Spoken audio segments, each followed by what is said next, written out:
Now I'm writing C equal to three quotations, then SOMENATH.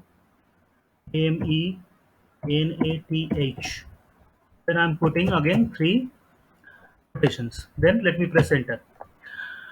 You have to press these quotations individually. Quotation 1, quotation 2, quotation 3. Not like the double quotation, then double quotation. Okay.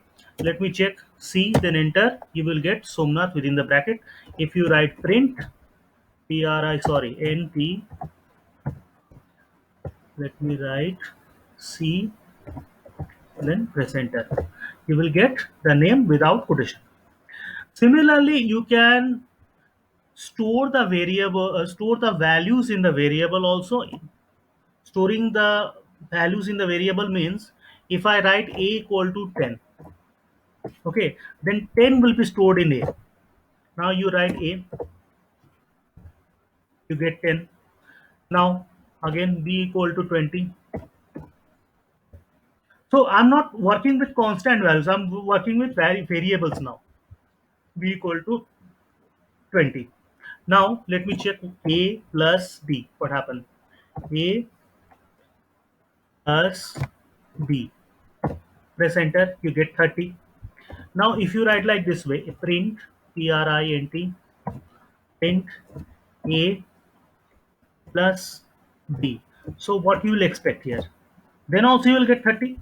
So instead of writing the variable, writing the values directly, that is 10 plus 20, here what we are doing, we are storing the values in a variable.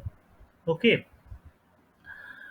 So that means we have not to work with the constant values. Here we can see some more examples. If you write like this way, b divided by, b divided by, let me check, 4. B divided by 4. So what was the initial value of b? Value of b was this. Value of b was this 20. Now what I'm doing, b divided by 4. That means we are dividing 20 with 4. Let me check. Yeah, we got 5.0.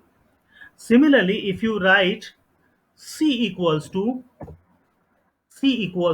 there is nothing called c. Okay, let me store c equal to 0. Okay, now what I'm doing, c equals to plus b. So can you guess the value of c?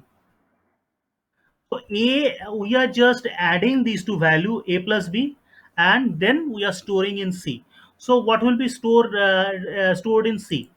A plus b. So value of a was initially, let me check, 10, and value of b was 20. Now if we add these two values, if we do adding these two values a plus b, then that means it has to be 30. Let me check c, then press enter. In c it's stored 30. So this is the way you can use some of the basic values and variables and some mathematical operations in Python. You can use like that way also. Let me check the others.